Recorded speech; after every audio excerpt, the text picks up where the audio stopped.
President Lai outlines his future vision for Taiwan in this year's National Day speech. 成为有盟信赖的安全合作伙伴，共同排除红色供应链，为自由民主国家建立国防信任。 From military parades to dance performances, we show you how Taiwan's National Day celebrations have evolved over the years. By the late 1980s, obviously they weren't talking about claiming China any longer. But, over time, the military aspect was dropped until it was revived fairly recently.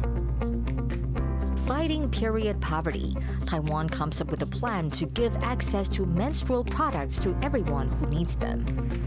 Plus, as Taiwan's society ages, we look at what's being done to help with seniors' mental health.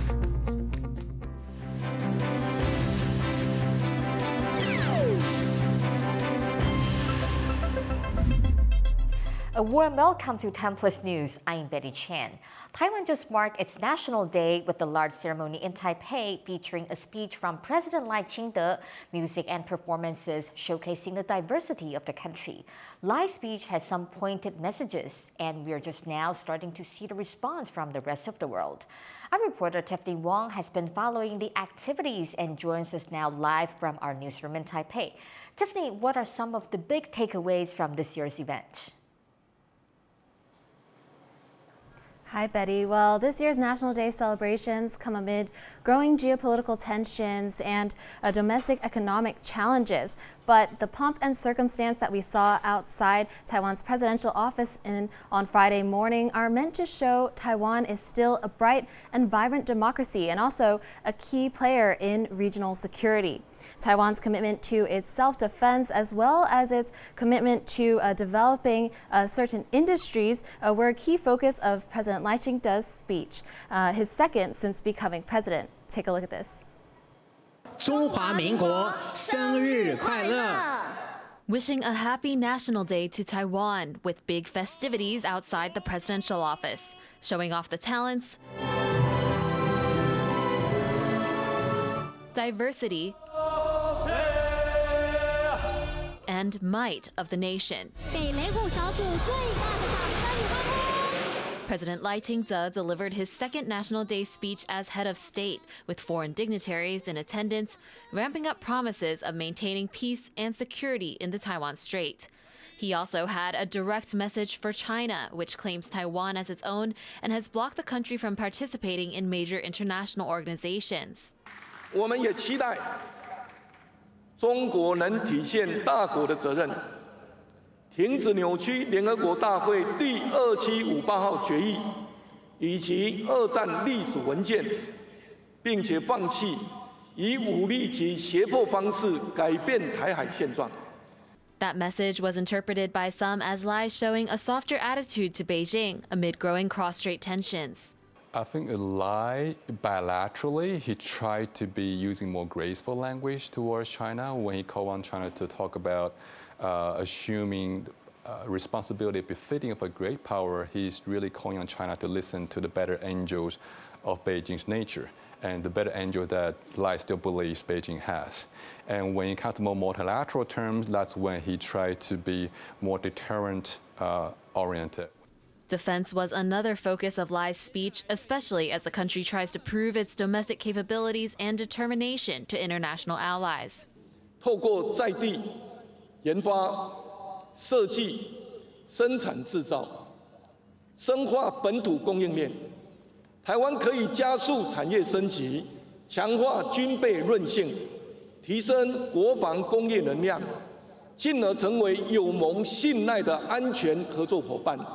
共同排除红色供应链，为自由民主国家建立国防信任，一起建构守护自由民主价值的坚强防线。 Taiwan's biggest partner, the U.S., has been urging Taipei to pursue asymmetric defense strategies and spend more on its defense. Lai mentioned that Taiwan's expected to raise the defense budget to over 3% of GDP next year and still has a goal of reaching 5% of GDP by 2030. Experts say by putting Taiwan's self-defense capabilities first, Lai is trying to reassure partners that Taiwan has the intention to take care of itself, but that it's also trying to prove its pivotal role in regional peace, which other partners have an interest in. Lai is pretty comprehensive. He talked about strengthening internal balance and external balance. Internal balance, internal strengthen Taiwan's own domestic defense system as the increased spending. Also by external balance, that is leveraging more friends, partners from abroad so that they can lock themselves into a more sustainable, longer-term ecosystem of defense cooperation, and thereby creating more path dependency that's going to sustain Taiwan's defensive commitments going forward. So international countries who are watching should be very emboldened by Taiwan's commitment to defense, judging from Lai's speech. But besides addressing an international audience, Lai also had a message for the people of Taiwan, urging them to show strength in the face of adversity and acknowledging their daily challenges. 面对变局，我们不能自我怀疑、举棋不定，而是要把握机会，展现自信，勇敢布局，不能固步自封，走回头路，要更积极进取地向世界前进。 一个确定的台湾，将是不确定的世界一股重要而且可靠的稳定力量。 As Taiwan celebrates another year as a free country, Lai's address shows the country's capabilities in self-defense and reminds the country's allies that Taiwan is a necessary part of the global supply chain and Indo-Pacific security. Big national events in Taiwan do tend to stir a response from China, and today is no different. Taiwan's Coast Guard reported that a Chinese Coast Guard vessel breached restricted waters near Taiwan's Dongsha or Pratas Island on Friday morning, and it's condemning the Chinese side for using gray zone tactics to undermine peace in the Taiwan Strait. China, of course, views Taiwan's National Day as a separatist celebration, so it's really no surprise there that we're seeing this kind of this kind of response from China. Lai's speech itself has also attracted some attention from China. Its foreign ministry called Lai a troublemaker and a warmonger, saying that seeking independence by force will only drag Taiwan into conflict. This referring to Lai's commitment to boosting military spending. Now, whether China makes any moves will reveal whether President Lai's strategy of peace through strength, this strategy can work to maintain stability in the Taiwan Strait or provoke conflicts. Thank you, Tiffany. That was Tiffany Wong live from Taipei. China reportedly tried to force a Rome hotel to cancel a Taiwan National Day event. Taiwan's representative to Italy, Cai Yun-zhong, says that Beijing's foreign ministry tried to get the Wednesday reception axed because Chinese Foreign Minister Wang Yi was slated to stay there that same day. The hotel rejected a Chinese request and the Chinese diplomats decided to stay elsewhere. Cai says this is just one example of the pressure China exerts on Taiwan internationally every day. National Day was once an occasion to stress the country's military strength, but has now become a day to celebrate Taiwan's diversity and culture. Leslie Liao explains the holiday's evolution in this special report. This is footage from the first documented National Day observance in Taiwan. The date is October 10th, 1949. Back then, the Kuomintang was losing the civil war in China against the communists, and its Republic of China, or ROC government, was about to retreat and move its capital to Taipei. This ceremony was a military parade, a way to show that the KMT was still in the war and vying to represent modern China. In the early days, it was very much about, we are the government of China, we are the military of China, we are free China, and, we are ready to continue the fight. Known as Double 10 Day, as it falls on October 10th each year, the date commemorates the Wuchang Uprising, which eventually led to the ROC's founding. In the decades after the 1949 parade, Taiwan continued to mark Double 10 Day by flexing its military might. The Republic of China Military Academy leads off the parade. The cadets of this outstanding institution are the mainstays of the ROC Army. But in recent years, Taiwan's National Day celebrations look very different. Cheerleaders, mascots, athletes, and folk performances. It's a far cry from the hardline military symbolism of early National Day ceremonies.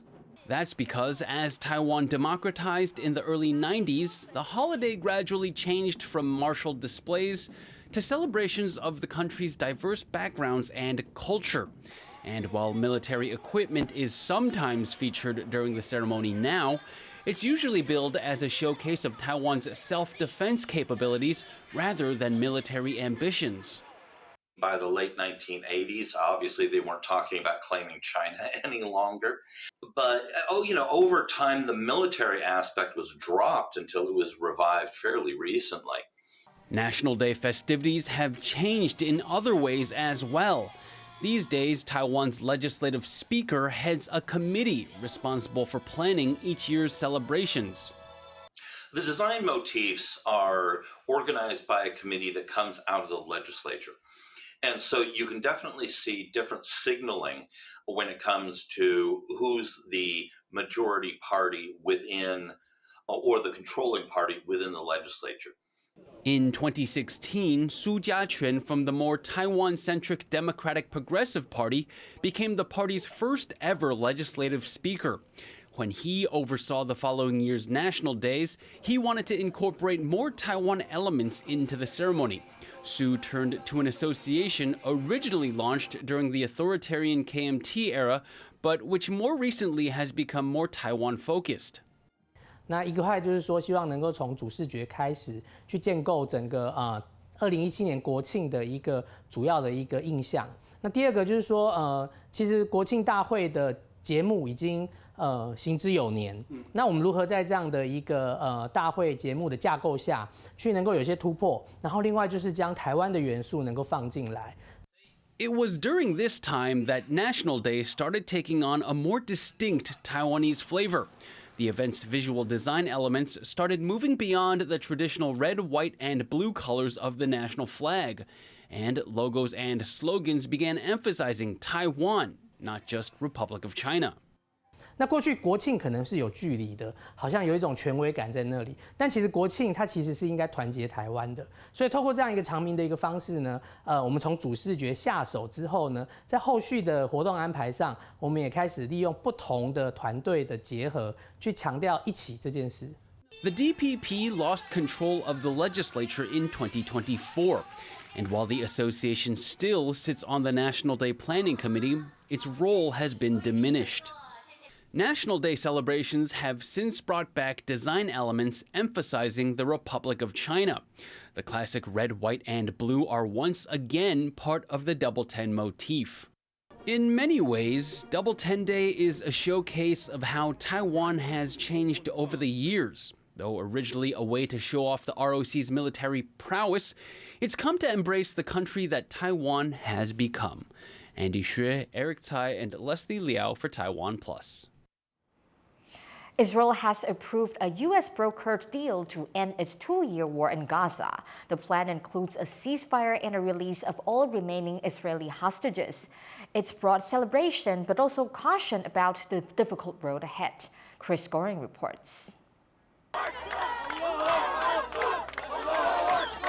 Celebrations erupt across the Gaza Strip after U.S. President Donald Trump announced a breakthrough deal to end the war. The conflict has left more than 67,000 Palestinians dead since it began, as a response to a Hamas attack that killed 1,200 Israelis on October 7, 2023. Israeli Prime Minister Benjamin Netanyahu, joined by U.S. envoys, spoke just before a cabinet vote approving the plan's first phase, an immediate ceasefire and a return of Israeli hostages. We fought during these 2 years to achieve our war aims, and a central one of these war aims is to return the hostages, all of the hostages, the living and the dead. And we're about to achieve that goal. A Hamas spokesperson also confirmed it agreed to the deal, which will see about 2,000 Palestinian prisoners released in exchange for the Israeli hostages. We have reached an agreement to end the war and aggression against our people and to begin implementing a permanent ceasefire, the withdrawal of the occupation forces, the entry of aid, the opening of the Rafah crossing in both directions, and the exchange of prisoners. We have received guarantees from the mediating brothers and from the American administration, all of whom confirm that the war has ended completely. A major diplomatic victory for U.S. President Donald Trump. U.S. and Israeli flags were projected on the walls of Jerusalem, and the families of Israeli hostages celebrated. Even as explosions continued to ring out in Gaza throughout the day and overnight. For those living in the Palestinian enclave, it's a bittersweet moment. We are very happy with this. At least we can send our children to schools without having fear. Thank God we've reached the stage where the war is over, even though our wounds will not be gone. Our hearts will continue to weep. In my family alone, there are 137 martyrs. It's impossible for the wounds to heal overnight. The United Nations Aid Agency says they are aiming to ramp up efforts immediately, sending hundreds of trucks of food and medical supplies. Amid the celebration and optimism, there's also acknowledgement of the many difficult issues ahead. Well, I wouldn't call this plan or framework one that is currently going to guarantee a lasting peace. The Israeli leadership continues to disavow and reject the pathway to Palestinian statehood, and there's no clear commitment that Hamas is going to disarm and try to step off of the political track or move to the sidelines to make way for a rehabilitated Palestinian Authority. U.S. officials say they will deploy up to 200 troops to Israel as part of a task force to support stabilization, but that no American forces will enter Gaza. The focus now shifts to rebuilding and trying to secure a lasting peace in the region. Patrick Chun and Chris Gorin for TaiwanPlus. Menstrual products are an expensive necessity for girls and women around the world. Ahead of the International Day of the Girl, Taiwanese civic groups and lawmakers are proposing a universal allowance for girls to buy menstrual products. But as Irene Lin reports, some say vouchers won't always cut it. How much do you spend on menstrual products every year?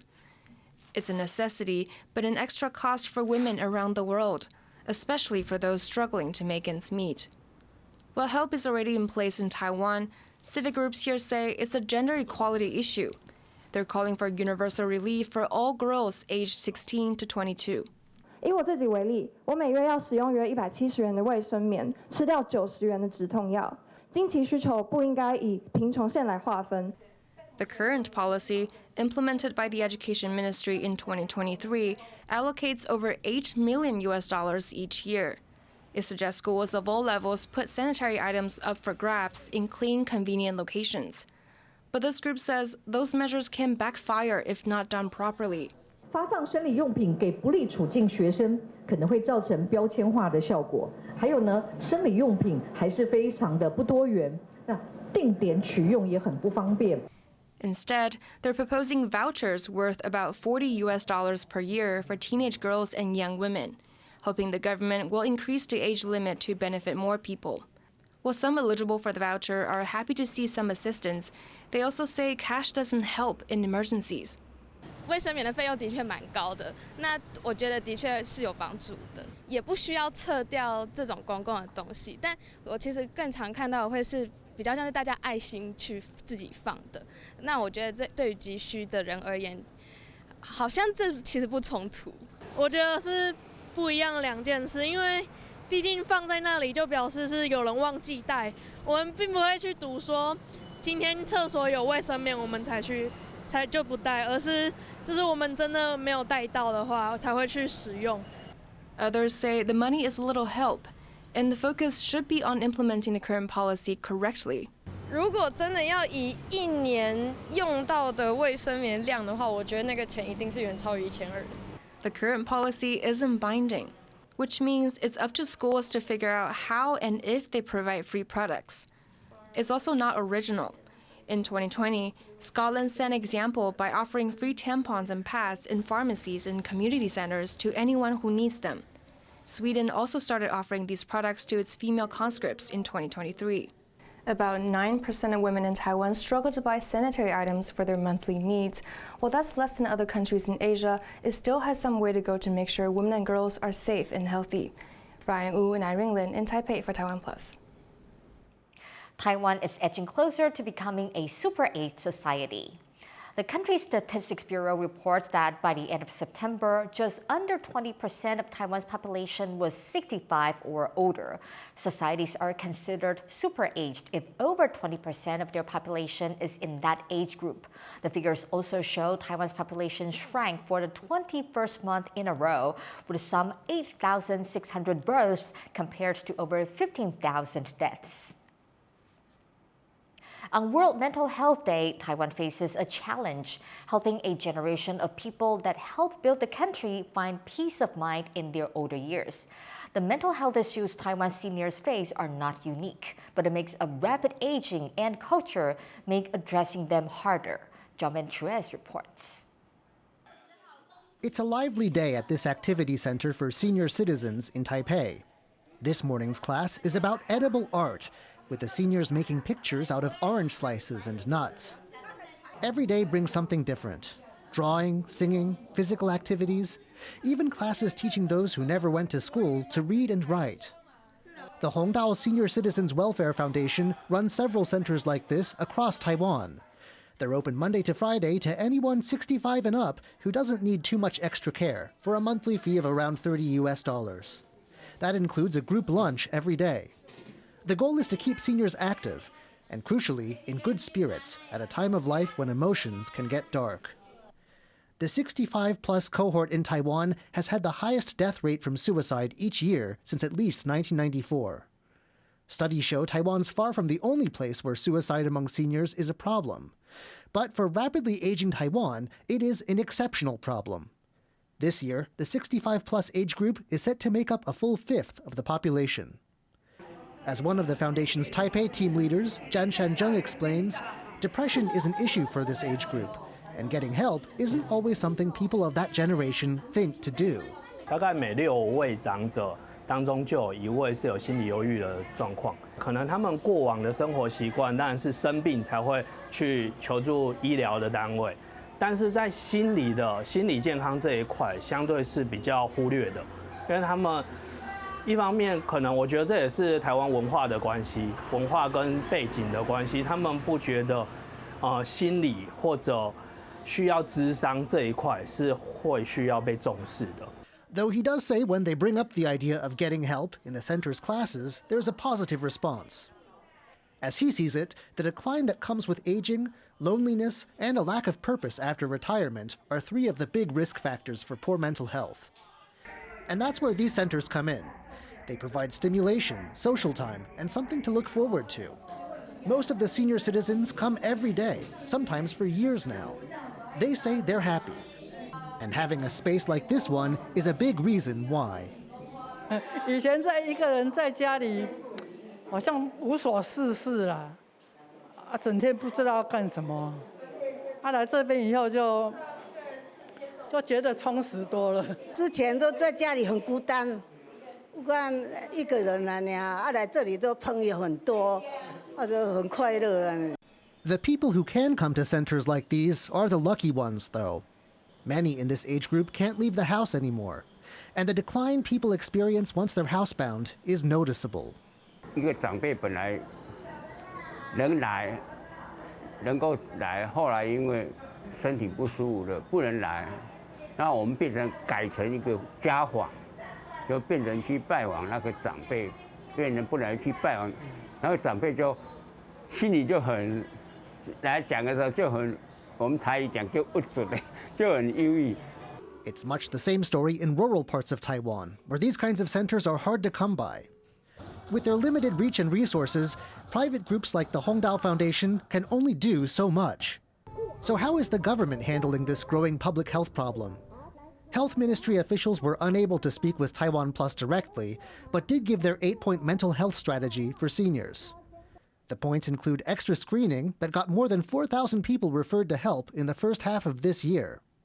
There's training for those who work with seniors to seek out signs of suicidal thoughts and report them. And crucially, there's a sort of suicide watch list.